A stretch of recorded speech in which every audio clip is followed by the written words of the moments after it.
Hello YouTubers, my name is LethalGhost, and today I am sick. Seriously, I'm physically sick. But the Empire does not take a sick day, so here we are starting off on Endor, clearing out the rebels from the inside base. And I am running with my usual star card hand anyway, the thermal detonator, explosive shot, and the jump pack. This is typically what I run the majority of the time as Rebels and Imperials. And then I also have the DL-44, which that's not really typical for me. I switch around between almost all the guns except for the CA-87, where that shotgun is. I don't use that. I don't really use the T-21 or the T-21B. Don't really use those too often either. And just running in here, getting a quick disarm of that uplink. I could have sworn that the first person saw me, but I guess not. I was a little bit quicker on the draw there. I really like the entire Endor map as a whole for Supremacy and Walker Assault, but on Walker Assault, when you're playing as the Imperials, it is really best to stay inside. That's the easiest place that you're going to be able to be. That's where you're going to be able to get the most amount of kills as an Imperial, because if you're outside, you're going to be getting wrecked. And as a few seconds ago, you would have seen that somebody activated the bubble shield, ran right in past the uplink, and went to go melee one of my teammates over here. Why do people do that? I mean, I do not understand why people do that. I see that so frequently now, it doesn't really make sense. They activate the bubble shield, and they just run up to somebody and try to melee them. I don't know. I don't know why people do that. I understand, you're getting shot at, so you activate the personal shield, alright? There's explosive spam, okay, you activate the personal shield. But the person that had the personal shield up, why didn't they try to arm the uplink? And this is the same person again. I don't understand. Why are they even coming in here right now? Because the walker is exposed. They shouldn't be in here. They should be shooting at the walker. And of course, it didn't work out for them anyway, and they ended up dying.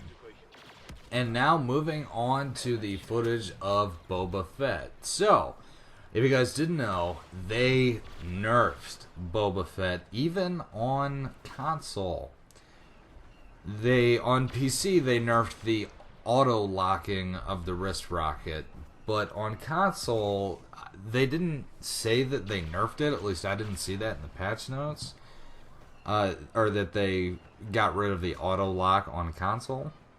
But what I've noticed recently, after this patch, the wrist rocket now seems to be like the concussion missiles on the air vehicles, as in it's hit or miss. Sometimes it will track targets, sometimes it won't, and I have not really gotten a kill with the wrist rocket nearly as much as I used to. So they most definitely nerfed it on console as well, and it's basically useless right now. And of course, so was the flamethrower, but the flamethrower has always been useless. That's nothing new. But later on in this video, I will get a headshot with the flamethrower. Not sure how that works, but it will happen. And again, what I always say, whenever you're a hero, play the objective, alright? Play the objective. It's your job whenever you're the hero to help your team in the biggest way possible, as much as you possibly can. And that's going to be clearing the way for the rest of your team to get to the objective. And if your team's not following you, but there's not a heavy enemy presence, then go ahead, keep moving forward and play the objective yourself. But of course, whenever you get swamped and you're over your head and you're getting shot from every direction, you've already made a mistake. You don't want to go blazing in by yourself. But as you can see just now, I cleared out all the enemies. It wasn't a big deal. And look at that. There is Leia. So this is going to be a pretty good fight, guys. So as this fight plays out in the background, back to what I was saying earlier. Whenever you are the hero, it is your job to help your team in the biggest way possible. Now, of course, whenever I say play the objective, I do not mean run in like a moron and get yourself killed almost instantly. Certainly do not do that, okay? Because, as we know, a hero is only as strong as the infantry and other players around him.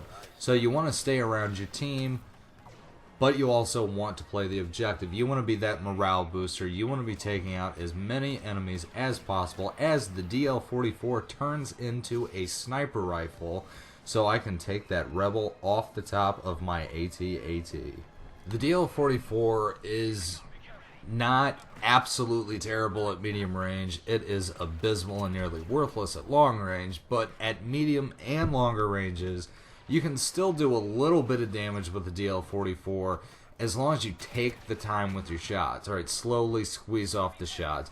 Don't do rapid fire as quick as you can. Do not do that, because then the DL-44 becomes abysmally inaccurate. As I disarm another rebel uplink and clear this guy out from whatever he was doing. So, playing with the DL-44 on Endor can be good sometimes, but, you know, it's not necessarily ideal.